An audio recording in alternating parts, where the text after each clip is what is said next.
C'est quoi au fond la performance ? Dans sa définition la plus simple, c'est le résultat obtenu dans un domaine précis, par un individu, une machine, un système. Dans le sport, ce système a un nom, le corps. Un corps devenu véhicule, interface, outil de production de résultats.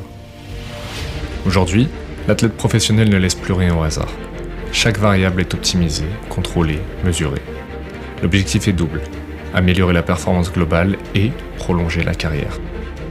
Depuis une dizaine d'années, les études scientifiques, les protocoles d'entraînement et les méthodes d'accompagnement ont changé et se sont multipliés pour pousser le corps toujours plus loin, toujours plus précisément. Les gains ne viennent plus d'un seul levier. Ils passent par l'entraînement bien sûr, mais aussi par la nutrition, la récupération, l'apprentissage continu et une gestion de carrière plus rationnelle et stratégique. Il fut un temps où le talent et l'instinct suffisaient. Une époque où les artistes du ballon rond ou du noble art façonnaient des légendes à force de génie brut et de rigueur. Aujourd'hui, le talent ne suffit plus. L'athlète de haut niveau a progressivement muté vers un modèle où les qualités athlétiques, physiologiques et mesurables prennent parfois le pas sur le reste. Dans toutes les disciplines, le corps est devenu un centre de données, un ensemble d'indicateurs exploitables, comparables et optimisables. Minutes jouées, temps de contact au sol, fréquence cardiaque, allure, zone d'intensité, nombre de coups portés, encaissés, respiration, charge d'entraînement, et bien d'autres données utilisées par les équipes d'accompagnement et de coaching. La performance ne se dissocie plus de la longévité. Dans les sports de combat modernes, une carrière se construit, se planifie, se protège. Les combattants entrent en camp d'entraînement pendant plusieurs mois pour préparer une victoire qui doit être efficace, stratégique et surtout durable. Résultat, aujourd'hui, rares sont ceux qui combattent plus de 3 fois par an. Par exemple, si l'on prend le roster de la plus grande organisation mondiale de MMA, l'UFC, ou Ultimate Fighting Championship, la réalité est frappante. Sur les 3 dernières années, un combattant dispute en moyenne 1 à 2 combats par an. Les plus actifs montent parfois à 2 ou 3. Les champions, eux, tournent souvent autour de 2 combats annuels. Ces chiffres ne sont pas un hasard, ils s'expliquent. Certains combattants sont sous contrat sans combattre, blessures, annulations, pauses forcées. D'autres sont débutants, remplaçants, appelés ponctuellement. Mais une chose est sûre, le modèle a changé. Et ce modèle moderne est né des erreurs du passé. Au début des années 2000, dans les sports de combat, le corps n'est pas un sujet, c'est un moyen de production. Il produit du spectacle, du divertissement, de l'audience, de la croissance. Tant qu'il produit, on l'utilise. Quand il faiblit, on le remplace. Les blessures ne sont pas des alertes, elles font partie du système. L'usure n'est pas un problème, c'est le coût de production, la rançon de la gloire. À cette époque, on combat jeune, on combat souvent, on combat dans des guerres mémorables, parfois plusieurs fois dans la même soirée. On ne pense pas long terme, il n'y a pas de plan de carrière, il n'y a que le présent. C'est l'âge d'or des carrières courtes et intenses. Chaque combat use, mais rapporte, du spectacle, de l'émotion, de la légende. Alors on recommence, encore et encore. Les combattants brûlent la chandelle par les 2 bouts. On se fiche complètement de l'invincibilité, valeur omniprésente à notre époque et popularisée par des boxeurs comme Floyd Mayweather ou certains grands artistes martiaux du Caucase.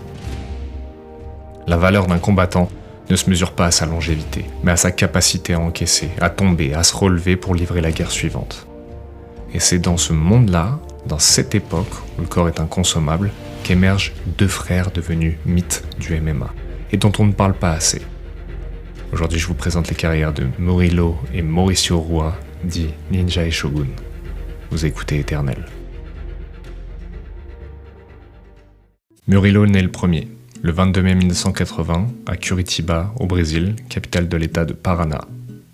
Mauricio arrive 1 an plus tard, le 25 novembre 1981, et un 3e frère, Marcos, surnommé Shaolin, viendra compléter la fratrie. Ils sont les enfants d'Antonio et Clementina Milani Rua. Leur mère pratique la course à pied régulièrement et participe à des marathons, ce qui, selon Mauricio, leur a transmis une grande capacité d'endurance. Les garçons accompagnent souvent leur mère dans ces courses. Dès l'adolescence, Murilo se prend de passion pour le combat et rejoint le célèbre club de Muay Thai de la Shoot Box Academy. Ce temple pugilistique, créé vers la fin des années 70, verra éclore nombre de champions, tels qu'Anderson Silva, Chris Cyborg, Fabricio Verdum, Vanderlei Silva et bien plus tard, le grand Charles do Bronx Oliveira. Quelques années plus tard, Mauricio, 15 ans, commence lui aussi à s'entraîner en Muay Thai, sous les conseils de son grand frère. Les 2 jeunes garçons progressent vite. Nul doute qu'ils sont doués, et on le combat dans le sang. Et pourquoi pas faire d'une passion une carrière ? Ils ajoutent le jiu-jitsu brésilien à leur arsenal 2 ans plus tard, afin de pouvoir combattre au plus haut niveau dans les règles des arts martiaux mixtes. 27 mai 2000, Brésil. Murilo, 20 ans, fait ses débuts en professionnel, sous les yeux de son frère. Il rentre dans le ring de la plus prestigieuse organisation brésilienne de cette époque, le Vale Tudo. Connu aussi aux États-Unis sous le nom de No Holds Barred. Traduction, tous les coups sont permis. Cette organisation voit le jour au début du XXe siècle dans les cirques brésiliens. À l'époque, on voit s'affronter des combattants de différentes disciplines, par exemple capoeira contre karaté. Ce n'est que dans les années 60 qu'elle devient populaire auprès du grand public et des combattants du monde entier grâce à la plus célèbre famille brésilienne des sports de combat, les Gracie. Mais nous parlerons d'eux dans un prochain épisode. Pour revenir à nos 2 jeunes frères, ils combattent dans une organisation qui est l'ancêtre le plus récent de ce que sera le MMA dans les années à venir. Les règles évoluant au gré des années et des violents affrontements. Interdiction de mettre les doigts dans les yeux ou dans quelconque orifice. Interdiction de frapper la colonne vertébrale, interdiction de mordre. Tout le reste est autorisé. Murilo bat son adversaire du jour par soumission, montrant l'étendue de son talent au public, venu voir ses gladiateurs des temps modernes. Il enchaîne 6 combats professionnels en 1 an, remportant 5 d'entre eux à chaque fois en finissant son adversaire par KO, soumission ou le faisant abandonner sous la violence de son style tranchant. Ninja est né, et c'est ainsi que le grand public le nommera pour le reste de sa carrière. Il attire le regard de la plus grande organisation de l'époque, le célèbre Pride Fighting Championship. Et 3 mois après son dernier combat au Vale Tudo, il monte dans le ring du Pride 16 à Osaka, affrontant le Nippon Daijiro Matsui. KO par coup de pied au sol. La destruction est totale. Le Brésilien baigne dans son élément. La brutalité a son apothéose. 2 mois plus tard, il enchaîne contre l'Américain Dan Anderson. Le public ne le sait pas encore, vous non plus sûrement. Mais Dan Anderson sera le rival le plus sérieux des frères Rua pour les années à venir. Le combat est intense et extrêmement disputé. Les 2 adversaires se livrent une bataille hors norme qui voit Dan Anderson être déclaré vainqueur par split decision. 2 juges sur 3 l'ayant vu gagner. Cette défaite n'arrêtera pas notre Brésilien qui remontera dans le ring le mois suivant. En moins de 2 ans, Ninja aura combattu 10 fois, livrant bataille sur bataille, imposant à son corps un rythme démentiel au regard des combats actuels. Le grand frère en exemple, Mauricio fait ses débuts le 8 novembre 2002 au Vale Tudo, contre Rafael Freitas, KO premier round. Puis contre Angelo de Oliveira, KO premier round. Puis contre le célèbre et terrifiant Evangelista Cyborg, KO premier round. Le Shogun est né.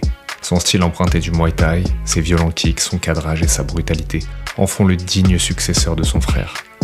Il signe à son tour au Pride, où il enchaînera entre le 5 octobre 2003 et le 20 février 2005, 4 KO au premier round en autant de combats.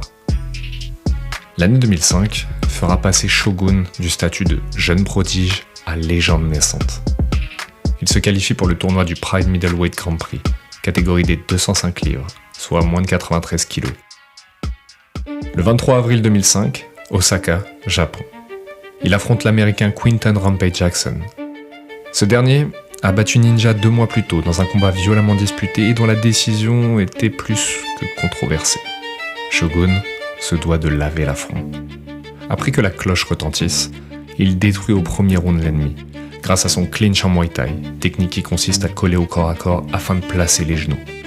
La stratégie est dévastatrice et l'Américain pourtant si dangereux se fait totalement dominer de bout en bout par le jeune loup brésilien, restant bouche bée de la sanction qu'il vient de prendre devant des milliers de spectateurs. Vengeance. Shogun affronte 2 mois plus tard, le 26 juin, en quart de finale à Saitama, l'un des jumeaux brésiliens Nogueira, Antonio Rogério, dit Lil Nog ou Minato Oro. Ce dernier fait partie avec son frère de la Brazilian Top Team, équipe concurrente de la Shooto Box. Les frères Nogueira, nimbés d'une aura presque mystique, sont extrêmement dangereux, de par leur grande maîtrise du jiu-jitsu brésilien. Une erreur de jugement et ils vous étouffent plus vite qu'un boa constrictor. Mais ça ne suffit pas pour stopper l'ascension du jeune Shogun, qui obtient la victoire par décision unanime. Nouvel affrontement le 28 août, aussi à Saitama, contre le géant hollandais Alistair Overeem, lui aussi étoile montante du MMA. Mauricio le terrasse au premier round en moins de 7 minutes, lui infligeant un KO technique par une déferlante de coups au sol. Direction la finale. Le même soir, il affronte un autre compatriote brésilien, Ricardo Arona. Grand spécialiste du jiu-jitsu lui aussi, ce dernier a précédemment vaincu Wanderlei Silva, le partenaire d'entraînement et ami de Shogun et Ninja. Vengeance. Rua impose son rythme et son style en Muay Thai. Il ne craint pas la lutte, ni le jiu-jitsu de Ricardo Arona. Le combat est amené au sol. Shogun manque de peu de placer une clé de bras, une kimura plus précisément, et de soumettre son adversaire. Le public est électrique. Mauricio se relève et tente plusieurs fois des écrasements de tête, ce qui finit par créer une ouverture. Coup de poing marteau. Ricardo Arona est dépassé, restant sans réponse devant la soif de victoire et la volonté vengeresse du jeune prodige. La défense lâche, les murailles tombent, sous cette déferlante incessante. Victoire par KO de Shogun. Le public japonais explose de joie. Son coin exulte. Wanderlei, Ninja et les autres rentrent dans le ring pour fêter la victoire de leurs partenaires d'entraînement, amis et frères. Mauricio Shogun Rua devient à 23 ans et 9 mois le champion du tournoi middleweight du Pride Fighting Grand Prix. Consécration totale pour le jeune homme de Curitiba, pour son frère, sa mère, sa team et tous les fans du MMA du monde entier. Le jeune prodige boucle ainsi une année historique, un run encore aujourd'hui considéré comme l'un des plus impressionnants de la discipline. Le petit frère dépasse l'aîné pour le plus grand plaisir de ce dernier, assumant pleinement son surnom. La relation est saine entre les frères Rua, chacun souhaitant profondément la réussite de l'autre.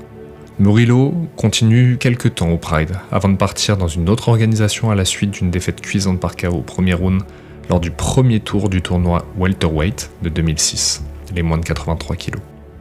Shogun, lui, assume pleinement son statut, et malgré une défaite sur blessure dans la catégorie poids lourd en février 2006 contre Mark Coleman, il enchaîne en un an 4 victoires de suite au Pride, contre des futures légendes du MMA.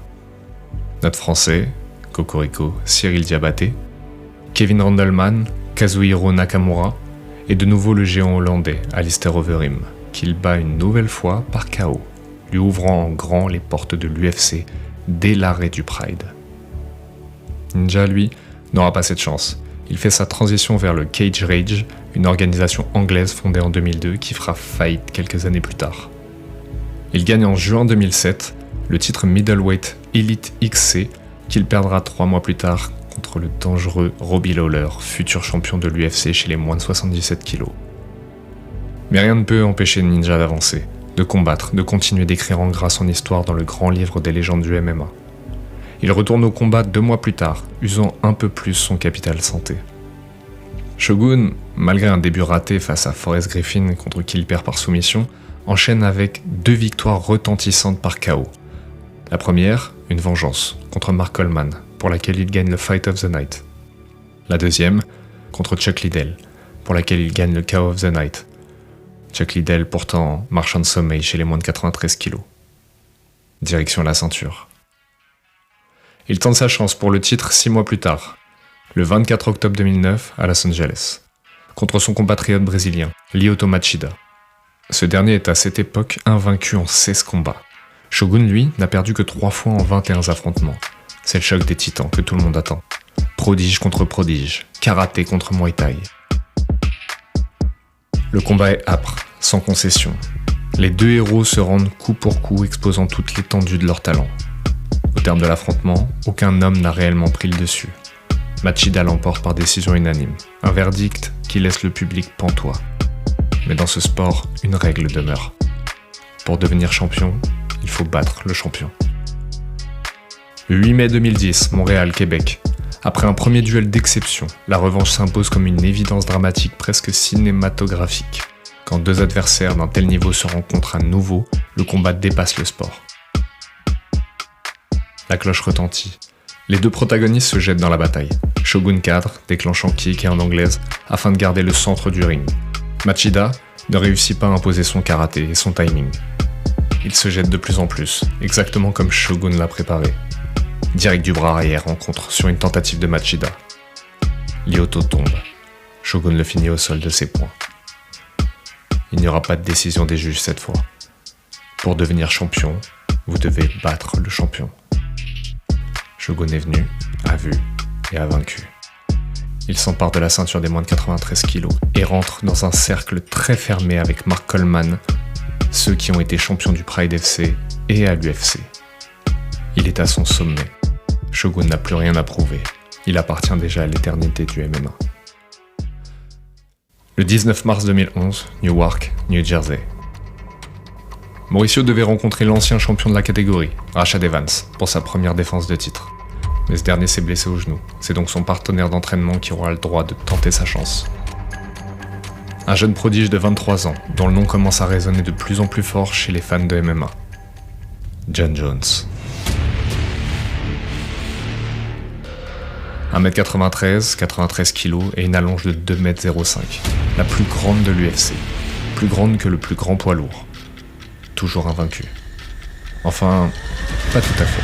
Sa seule défaite étant sur disqualification, sur un coup de coude illégal à l'époque, mais légal aujourd'hui, après avoir totalement dominé son adversaire. Son style atypique, son timing, son vice, son coup d'œil et sa tactique sont sans équivoque. C'est un pur produit du MMA moderne. Tout le monde sent. Tout le monde sent que ce gars-là est différent sans pouvoir expliquer pourquoi. C'est un face-à-face de haut niveau. Ninja est dans le coin de son frère comme un symbole, rappelant au monde entier que la domination des frères Rua ne date pas d'hier. Le combat démarre fort. Coup de genou sauté, high kick, coup de pied retourné et lutte agressive pour Jones, qui montre dès le début du round qu'il est venu avec l'ambition de terrasser le champion. L'Américain domine le Brésilien en lutte, avance sa position, frappe des coudes, ne laissant aucune place à Shogun pour s'exprimer. Coup de genou en se relevant, crochet, coup de pied. Moins de 3 minutes se sont écoulées dans le round et le Brésilien est à bout de force, débordé de la férocité du jeune loup. Miroir déformant de sa victoire 6 ans plus tôt face à Ricardo Arona. Mais le Shogun n'abandonne pas. Il a vécu plus d'une guerre. Il résiste et répond comme il le peut. Mais le différentiel est trop grand. Jon Jones est plus précis, plus rapide, plus technique, plus vicieux. Il le domine debout et au sol, où au 3e round il lui assène une violente série de coups de coude et de genoux. Shogun se relève, titubant, le visage gonflé, le regard vide. Crochet au corps, coup de genou de Jones. Mauricio s'effondre, abattu, épuisé d'un terrible combat qu'il ne pouvait pas gagner. Jon Jones devient à 23 ans et 8 mois le plus jeune champion de l'UFC. Passation brutale, le plus jeune champion du Pride tombe face à l'homme qui incarne déjà l'ère suivante. Ninja arrête sa carrière le 6 septembre 2012, après une 3e défaite consécutive, bien que très controversée. 34 combats, 20 victoires, 10 par KO, 13 défaites pour une égalité, marquant la fin d'un duo légendaire et de 12 ans de carrière. Shogun, quant à lui, remontera encore 18 fois dans l'octogone de l'UFC, pendant les 12 prochaines années. Après sa perte du titre mondial, il retrouve un ancien adversaire de son frère dont nous avions parlé plus tôt dans ce podcast, Dan Anderson. Les deux se livrent une guerre légendaire qui conduira à la victoire de l'Américain. Ils gagneront le Fight of the Year cette année-là. Cet affrontement demeure encore aujourd'hui comme l'un des plus grands combats de l'histoire du MMA, et je vous invite à le regarder. Shogun alternera entre défaites et victoires impressionnantes. Il retrouvera Dan Anderson pour une revanche et perdra une 2e fois, cette fois-ci par KO, marquant la domination totale de l'Américain sur les frères Rua. Il livrera bataille après bataille, démontrant que le Shogun n'a jamais vraiment disparu. La flamme vacille, mais reste allumée. Le corps, lui, est usé, meurtri d'une vie passée dans ce que certains appelleraient le Bushido, montrant courage, respect, honneur et loyauté. Il posera les gants dans l'octogone, symbolisant sa retraite le 21 janvier 2023, après 21 ans de carrière. 42 combats, 27 victoires dont 21 KO, 7 défaites et une égalité. En 2024, il est intronisé au Hall of Fame, panthéon des plus grands combattants de l'histoire du MMA. Les frères Rua illustrent parfaitement le concept de corps comme ressource consommable, offrant leur corps à une époque qui n'épargnait personne, loin du sport moderne qui aime parler d'invincibilité, de longévité, de prévention, d'optimisation de carrière sans défaite. Ils sont entrés dans la légende jeunes, rapidement, violemment, acceptant de tomber et de se relever autant de fois qu'il le fallait pour que l'histoire se souvienne de leur nom. Les frères Ninja et Shogun Rua sont le dernier souffle d'une époque où l'on consommait les corps sans calcul. Leur légende demeurera à jamais éternelle. Je vous remercie d'avoir écouté cet épisode. Ce fut un plaisir pour moi de narrer la vie de ces deux combattants dont on ne parle, à mon sens, pas assez. Ils ont marqué toute une génération et je suis sûr que les plus anciens comme moi se seront remémorés les souvenirs d'une époque grandiose pour le MMA. Quand on parle d'usure prématurée du corps, on peut citer énormément d'athlètes dans différents sports, dont certains ont très mal fini. Je pense qu'il est important de rappeler qu'on ne joue pas au sport de combat et que chaque affrontement contracte une dette pour le corps. Donc si vous pratiquez des sports de combat, si vous espérez faire une carrière, soyez toujours progressif et intelligent dans vos choix. Si ce podcast vous a plu, je vous laisse vous abonner sur Deezer, Spotify, Apple Podcasts, Instagram et autres plateformes. Likez, commentez, partagez. Merci du soutien et à très vite dans Éternel.